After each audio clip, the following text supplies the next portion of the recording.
Hey guys, and welcome to your 6th lecture. This is Haley McLennan talking, and we're going to be talking about some strings and arrays today. So once again, please complete the pre-quiz before this lecture just to test some of your knowledge on the topic. Also wanted to see how the midterm went. Hopefully it went well for all of you guys. And let's get started. So what are they?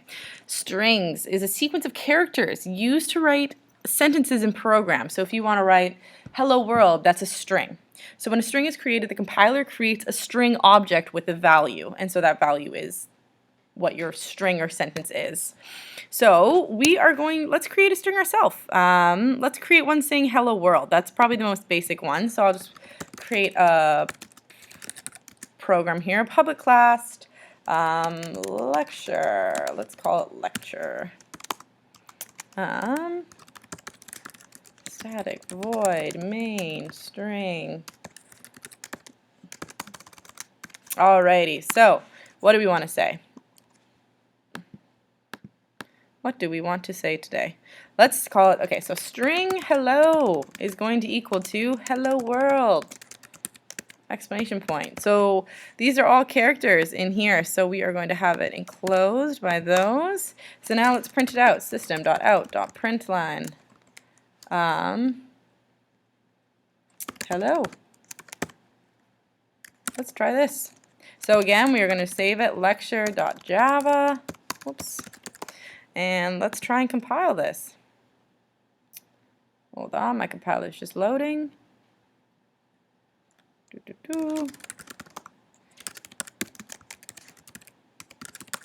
Let's see if it likes what we've done.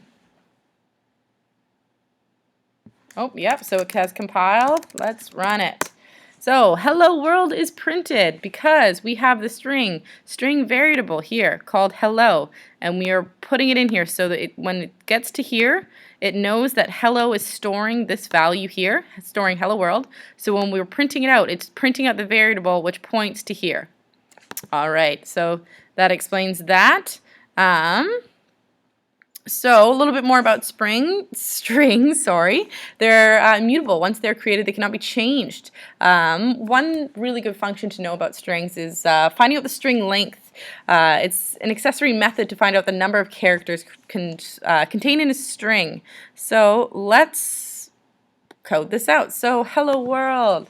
We'll say, how are you doing? Exclamation point. We are very happy here.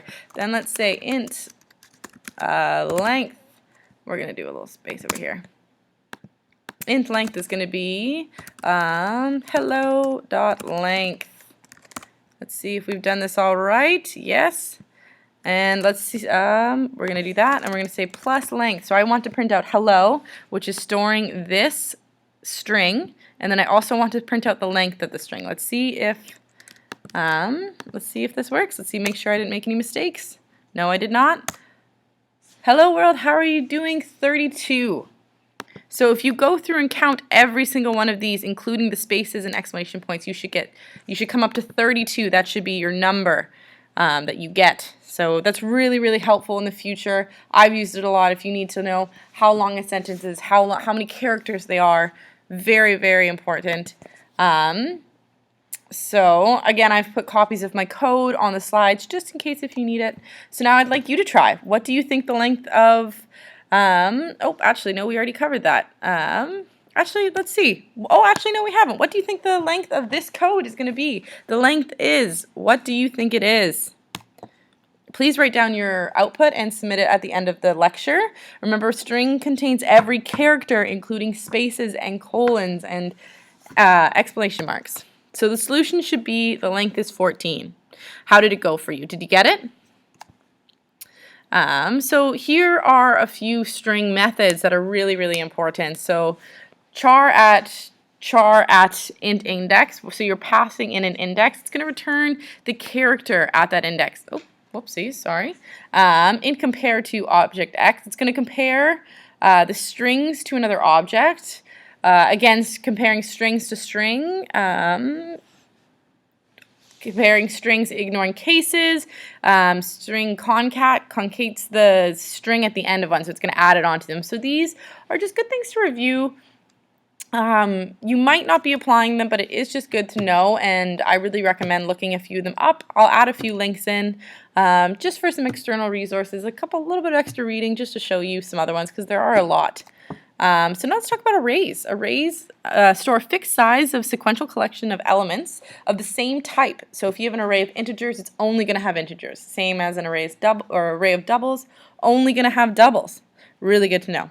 So when declaring array variables, you must declare a variable to reference the array.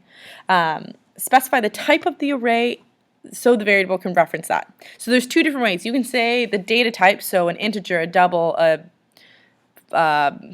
string, not really a string, well, you could do a string, and then you're going to do 2 square brackets array. This is the preferred way. But you can also do the data type, the array name. When I say array, I mean the name of the array. You can call it cat, Bob, Philip, whatever you want to call it, array. So I would really recommend doing it the first way, but it is up to you. So when creating an array, you're going to say, after you've done it, so you say, after you've declared it, you can say array equals new data type. Again, the array here is going to be the same as here. So they have to be the same name, and the data types have to be the same name.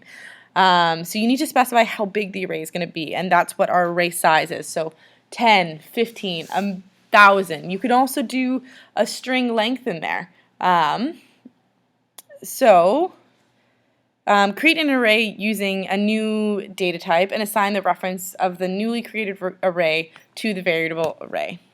So you can also combine declaring and creating an array into one sentence. So if you're going to do data type, let's say integer, square brackets, array equals new integer, or no, array size is going to be 10.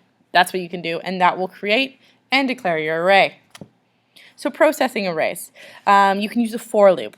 What do you think would happen if we would use a for loop? All elements in an array are of the same size and type. Do remember that. Sorry, so we're just going back to there. So with a for loop, you can really you can use arrays to like add things into an array if you wanted to add it into each spot.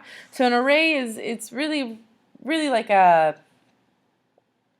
how can I describe this? It's going to be like you have spot 1, and in spot 1 it holds a value. Spot 2 holds a different value. Spot 3 holds a different value. So with the for loop, it's a really good way if you're trying to add things into a loop that are going to be different values, because it will move to each spot in the array. So for a little summary, we did cover strings. What are they? How do you declare one? How do you use a string? And same with arrays. What are they? How do you declare one? And how do you use an array? Sorry about that. So please complete the post quiz. I hope you guys enjoyed our lecture today, and have a good day.